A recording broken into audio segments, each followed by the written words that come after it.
there have been some changes in medicine and dentistry in the last, decade. Do you want to talk about those a bit? From a parent's perspective and a hygienist perspective, I know that there are new federal regulations and those types of specifications that have gone into place that now require dentists, even through accreditation in dental schools, that dental students. Part of the accreditation standards now state that they need to be able to manage the case. In other words, find a way that if they can't provide the dental care, to be sure that that person does get that dental care that they deserve, quite frankly. And so to your point, education, when I think about that doctor and I think about all these parents, yes, I'm a dental hygienist, but there are so many parents who, if they had had a conversation with a pediatrician very early on in their child's life, where a pediatrician who they respect and value their opinion had said, this is what has to be a priority for your child, that if they end up with dental pain, that's going to be a massive process, and they are more likely to end up with dental pain if there is not routine preventive care. I mean, there's a lot of individuals in a community, they say it takes a village, right? With someone with autism or any kind of diverse ability, it takes a village for them to get the support they need.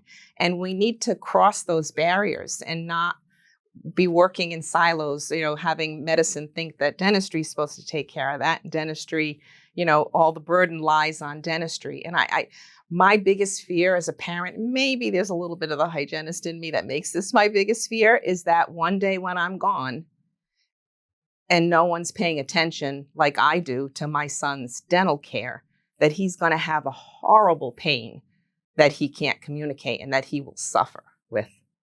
That's tough. So we hope that will change. And 1992, the Americans with Disabilities Act actually specified that we had to find a method of making equal access, and many people thought that was curb cuts and special opening doors only.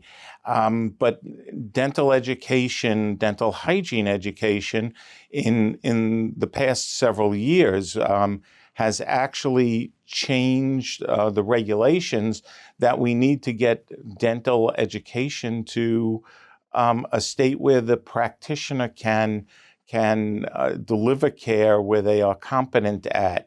And that's just a critically important change, because by some estimates in the United States alone, there are as many as 60 million individuals that have changes in their ability to manage their activities of daily living, whether it's needing transportation, whether it's needing assistance brushing teeth, buying foods, doing things like that. And we need to recognize that this happens throughout an entire age spectrum. Pediatric dentistry has been wonderful in training pediatric dentists how to help work with children with a broad variety of different abilities.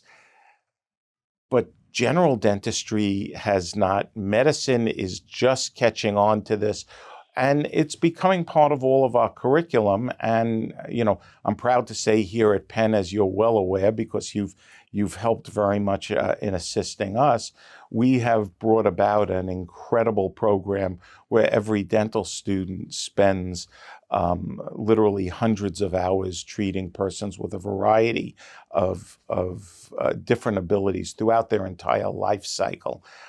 So whether it's Alzheimer's disease or Parkinson's disease or traumatic spinal injuries or other adult, related disability, or childhood that becomes adulthood, we hope our students will be able to treat the vast majority of the dental needs by prevention, by stopping decay, by reversing as well as treating and restoring function.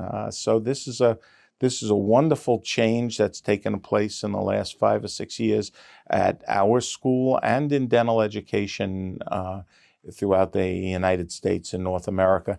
And for that matter, we know that it's become an international attention. So that's really wonderful.